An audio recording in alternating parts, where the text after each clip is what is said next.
জাতীয় দলের সাবেক অধিনায়ক এবার দেশের ক্রিকেট প্রশাসনের শীর্ষে।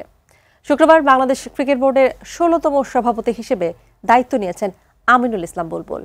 দায়িত্ব গ্রহণের পরদিনই শনিবার প্রথমবারের মতো বোর্ড সভায় অংশ নিলেন তিনি।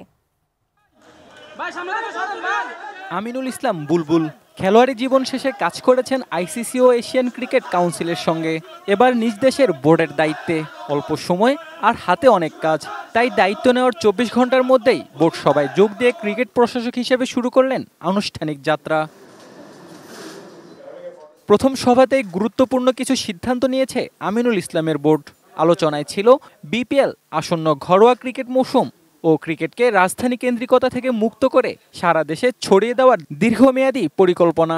ডিসেন্ট্রালাইজেশন, যে ঢাকার থেকে ক্রিকেট খেলাটা আমরা অনেক দিন ধরে বলতেছি, সেজন্য আমরা পাইলট প্রজেক্ট হিসাবে রাজশাহী অ্যান্ড চিটাগং, ঢাকা মানে রাজশাহী অ্যান্ড দুটো পাইলট প্রজেক্ট হিসাবে আমরা অ্যাকচুয়ালি এটাকে ইমিডিয়েটলি কিক অফ করা হবে।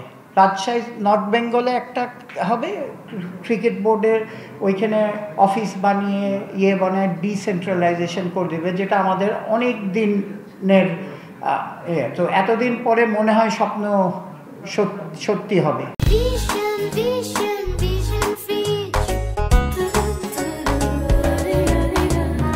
বিসিবি নির্বাচন থেকে শুরু করে জাতীয় দলের সাম্প্রতিক পারফরমেন্স, সামনে বুলবুলের জন্য অপেক্ষায় অনেক কাজ।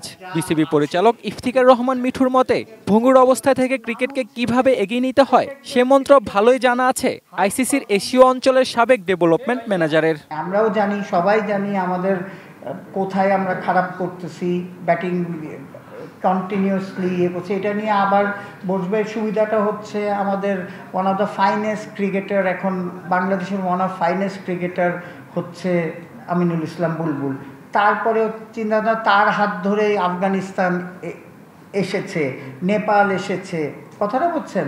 সো ওই এক্সপিরিয়েন্স দিয়ে আমরা আমরা যদি স্টার্টটা ঠিক মতো করতে পারি, তাহলে নিশ্চয়ই ভবিষ্যতে সাফল্য দেখব। মাঠের অভিজ্ঞতা প্রশাসনিক কাজে ভিন্ন মাত্রা যোগ করবে। এখন দেখার বিষয়, মাঠ ও মাঠের বাইরে বাংলাদেশ ক্রিকেট কতটা এগোয় নতুন সভাপতির নেতৃত্বে। ঠিক আছে, থ্যাংক ইউ। মাহমুদ ইব্রাহিম, এটিএন নিউজ, ঢাকা।